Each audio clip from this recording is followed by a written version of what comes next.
जय हिंद विद्यार्थियों, आपका स्वागत है आपके अपने इस YouTube channel online Gurukul teaching पर।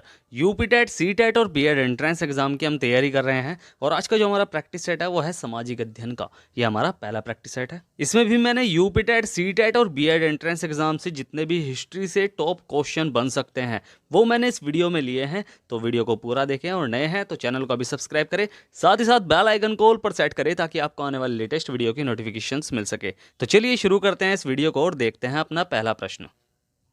पहला प्रश्न है, निम्न में से कौन सा अशोक के साम्राज्याधीन नहीं था? यानी इनमें से कौन सा राज्य अशोक के साम्राज्य के अधीन नहीं था? कश्मीर, गुर्जर, कामरूप या फिर कर्नाटक? अशोक का साम्राज्य भारत से बाहर भी काफी जगह तक फैला हुआ था, जिसमें अफगानिस्तान, भूटान, नेपाल, तिब्बत ये सभी क्षेत्र आते हैं। भारत की बात की जाए तो भारत में भी अशोक का जो साम्राज्य था वो कश्मीर में भी था, गुर्जर में भी था, कर्नाटक में भी था, बट कुछ जगह को छोड़कर।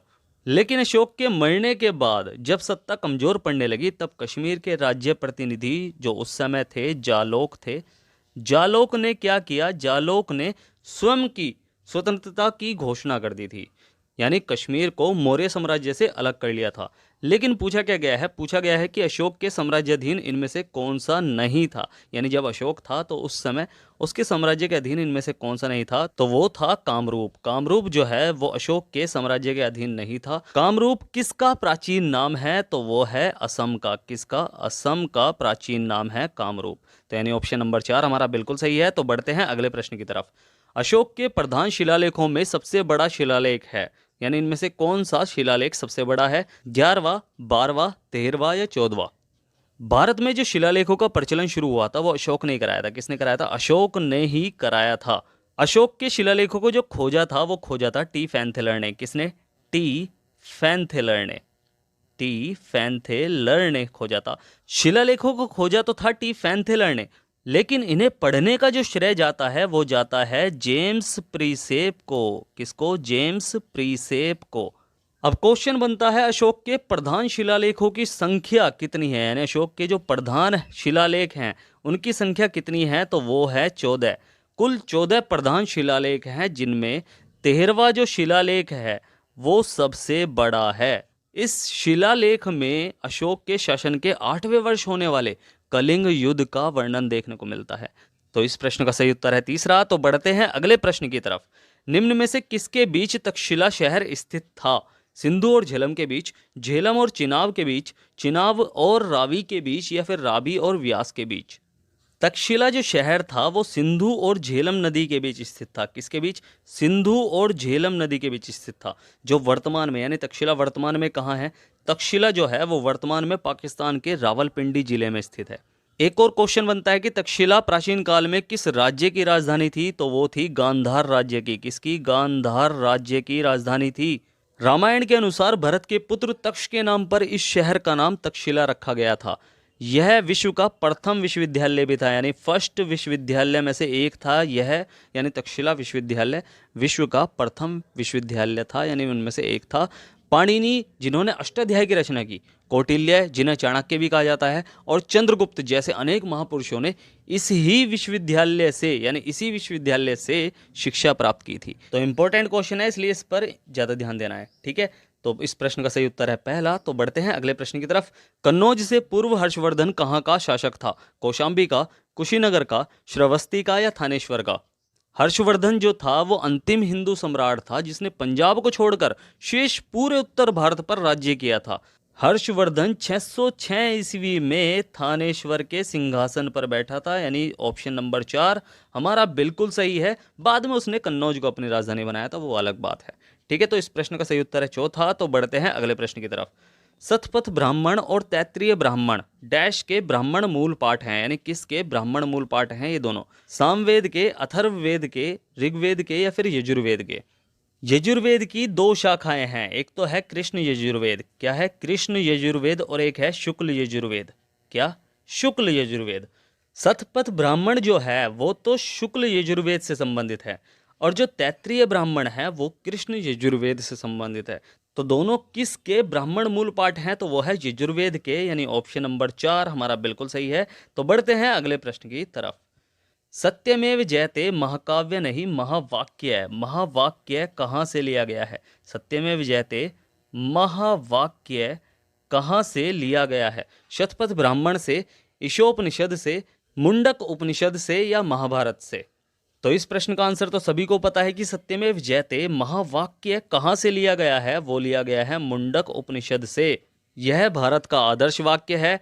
मुंडक उपनिषद जो है वो अथर्ववेद से संबंधित है। किससे? अथर्ववेद से। अथर्ववेद से संबंधित है।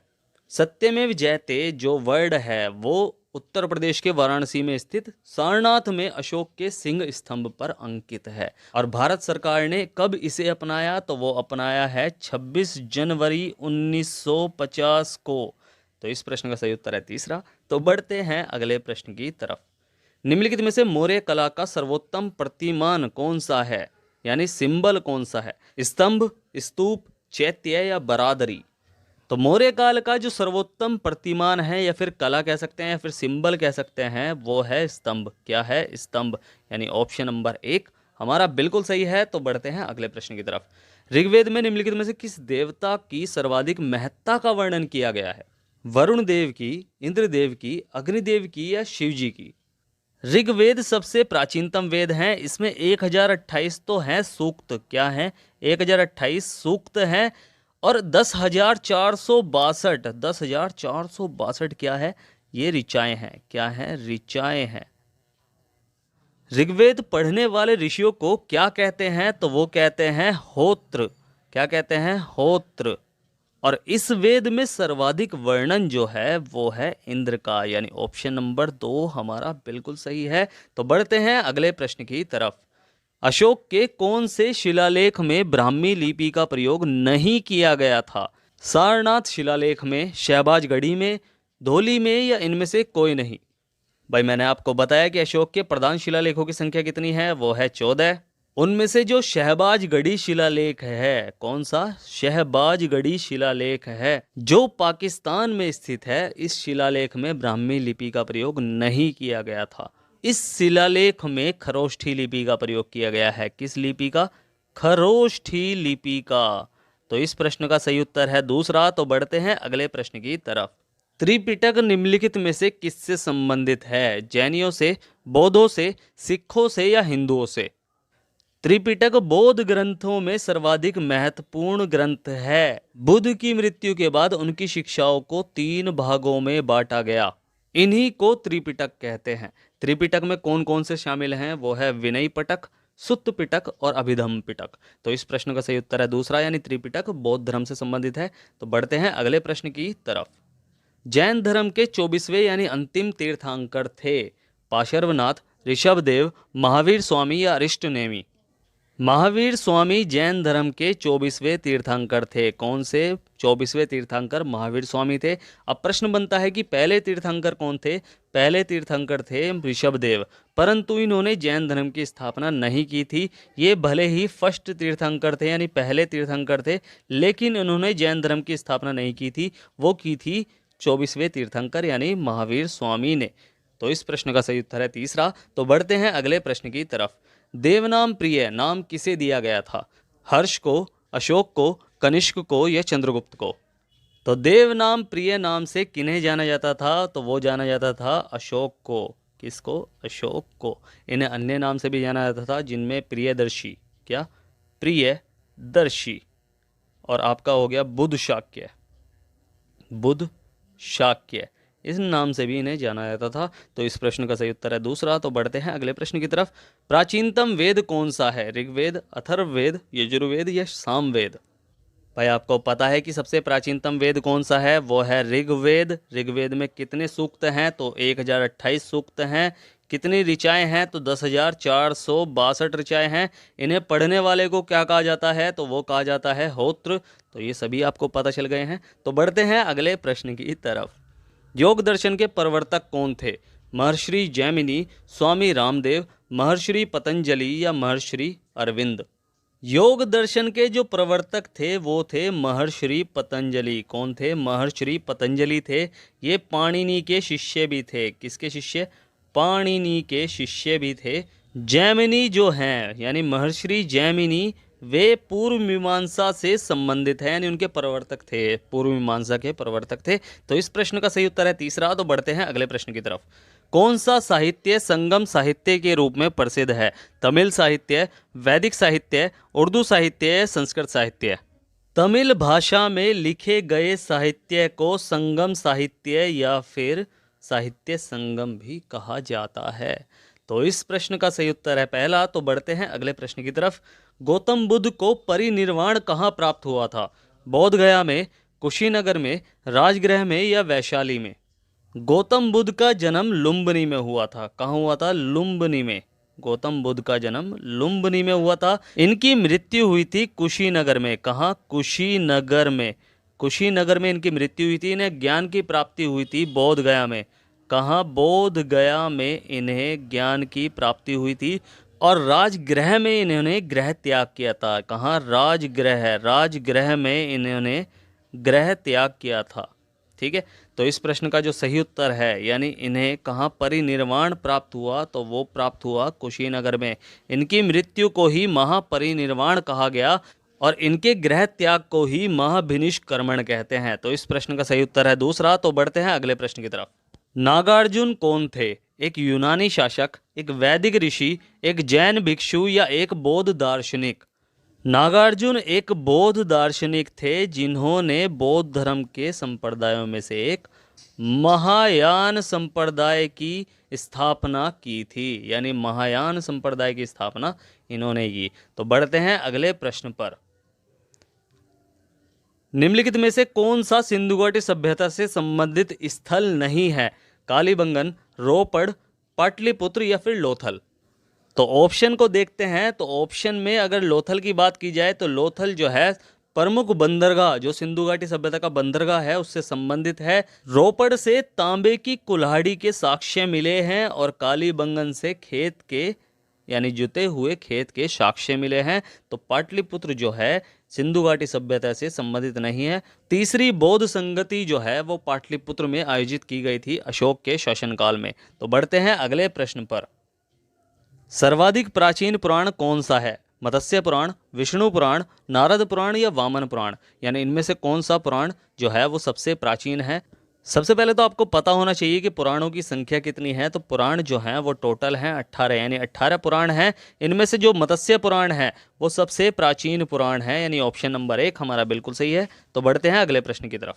वह स्थल जहां हर्षवर्धन ने बौद्ध महासम्मेलन का आयोजन किया था, यानी हर्षवर्धन ने कहां पर बौद्ध महासम्मेलन का आयोजन किया था? काशी में, प्रयागराज में, अयोध्या में या सारनाथ में? हर्ष के समय पर प्रयागराज में। कहां पर? प्रयागराज में हर 5वें वर्ष एक महासम्मेलन का आयोजन किया जाता था जिसे महामोक्ष परीक्षा कहा जाता था। ह्वेनसांग भी हर्षवर्धन के शासनकाल में ही आया था। यानी कौन? ह्वेनसांग, यानी चीनी यात्री हर्षवर्धन के शासनकाल में आया। तो इस प्रश्न का सही उत्तर है दूसरा। तो बढ़ते हैं अगले प्रश्न की तरफ। विशाखदत्त द्वारा लिखित मुद्रा राक्षस कौन सी भाषा में लिखा गया? तमिल भाषा में, पाली भाषा में, संस्कृत भाषा में या हिंदी भाषा में? तो सबसे पहले आपका एक क्वेश्चन तो यहीं से बन गया कि मुद्रा राक्षस की रचना किसने की? तो वो की विशाखदत्त ने। विशाखदत्त ने इसे किस भाषा में लिखा? तो वो लिखा संस्कृत भाषा में, यानी ऑप्शन नंबर 3 हमारा बिल्कुल सही है। इसमें चाणक्य और चंद्रगुप्त की राजनीतिक सफलताओं का विश्लेषण है। अब क्वेश्चन ये बनता है मुद्रा राक्षस का हिंदी रूपांतरण किसने किया? तो वो किया भारतेंदु हरिश्चंद्र ने। किसने? भारतेंदु हरिश्चंद्र ने। तो इस प्रश्न का सही उत्तर है कौन सा? तीसरा। तो बढ़ते हैं अगले प्रश्न की तरफ। वैदिक देवता इंद्र किसके देवता हैं? हवा के, तूफान के, वर्षा व चक्रवात के या अग्नि के? इंद्र जो है वो वर्षा एवं चक्रवात के देवता हैं, यानी ऑप्शन नंबर 3 हमारा बिल्कुल सही है। प्रारंभ में जो आर्य थे उनका जो प्रमुख देवता थे वे थे वरुण, लेकिन ऋग्वेद की रचना के समय तक इंद्र जो है वो प्रमुख देवता बन गए थे। इंद्र को युद्ध का देवता, पुरंदर, वर्षा और चक्रवात का देवता भी माना जाता है। तो इस प्रश्न का सही उत्तर है तीसरा। तो बढ़ते हैं अगले प्रश्न की तरफ। अशोक के आक्रमण के दौरान कलिंग यानी पूर्वी प्रांत की राजधानी कौन सी थी? तक्षशिला, पाटलिपुत्र, उज्जैन या फिर तोशाली?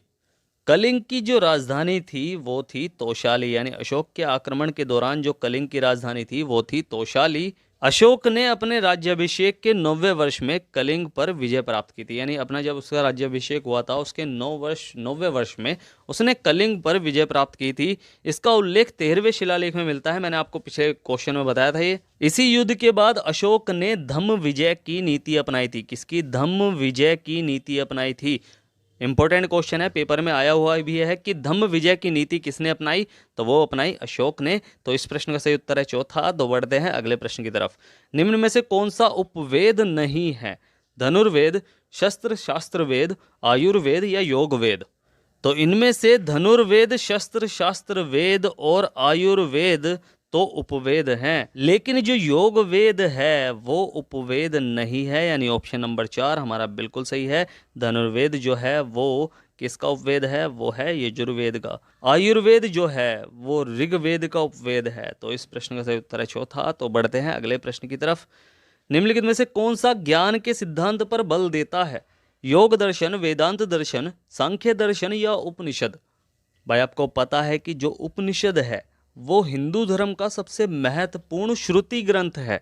दुनिया के जो अनेक दार्शनिक हैं वे उपनिषद को सबसे अच्छा ज्ञान कोश मानते हैं। उपनिषद का जो फारसी अनुवाद किया था वो किया था दारा शिकोह ने। किसने? दारा शिकोह ने। तो ये भी क्वेश्चन बनता है पेपर में, तो इसलिए इंपॉर्टेंट है, तो ध्यान से देखना है, समझना है। तो बढ़ते हैं अगले प्रश्न की तरफ। ऋग्वेद में निहित गायत्री मंत्र किस देवता को समर्पित है? अग्नि को, मारुत को, इंद्र को या सावित्री को? सबसे पहले तो आपको पता होना चाहिए कि गायत्री मंत्र ऋग्वेद के किस मंडल में निहित है। तो वो है तीसरे मंडल में। किस मंडल में? तीसरे मंडल में। गायत्री मंत्र जो है वो सविता यानी सावित्री देवता को समर्पित है, यानी ऑप्शन नंबर 4 हमारा बिल्कुल सही है। ऋग्वेद में टोटल मंडल कितने हैं? वो हैं टोटल 10 मंडल। कुल 10 मंडल हैं, जिसमें तीसरे मंडल में गायत्री मंत्र निहित है। तीसरे मंडल की जो रचना की थी वो की थी विश्वामित्र ने। किसने? विश्वामित्र ने। तो इस प्रश्न का सही उत्तर है चौथा। तो बढ़ते हैं अगले प्रश्न की तरफ। गुप्त काल की प्रसिद्ध महिला शासक कौन थी? यानी गुप्त काल की सबसे प्रसिद्ध महिला शासक कौन थी? कुबेर गंगा, प्रभावती गुप्ता, राज्यश्री या कुमार देवी? तो गुप्त काल की सबसे प्रसिद्ध महिला शासक गुप्त वंश के शासक चंद्रगुप्त द्वितीय की पुत्री प्रभावती गुप्ता थी, यानी ऑप्शन नंबर 2 हमारा बिल्कुल सही है। किसकी पुत्री थी? चंद्रगुप्त द्वितीय की पुत्री थी। ठीक है, तो इस प्रश्न का सही उत्तर है दूसरा। तो बढ़ते हैं अगले प्रश्न की तरफ। सिंधु सभ्यता में घोड़े की अस्थियों के अवशेष कहाँ से मिले हैं? बनवाली से, चहुंदड़ो से, सुतका गेंडोर से या सुरकोटडा से? तो गुजरात के कच्छ में स्थित सुरकोटडा से किसके अवशेष मिले हैं? घोड़े की अस्थियों के अवशेष मिले हैं, यानी ऑप्शन नंबर 4 हमारा बिल्कुल सही है। तो बढ़ते हैं अगले प्रश्न की तरफ। सांची के स्तूप किस काल से संबंधित हैं? कुषाण काल से, गुप्त काल से, हर्षवर्धन काल से या मौर्य काल से? सांची के मुख्य स्तूप का निर्माण जो कराया था वो कराया था अशोक ने। किसने? अशोक ने कराया था। अशोक किस काल से संबंधित है? अशोक जो है वो मौर्य काल से संबंधित है, यानी ऑप्शन नंबर 4 हमारा बिल्कुल सही है। सांची स्तूप कहाँ स्थित है? सांची के स्तूप कहाँ स्थित है? वो स्थित है भोपाल में। सभी को पता है कि भोपाल में स्थित है। तो बढ़ते हैं अगले प्रश्न की तरफ।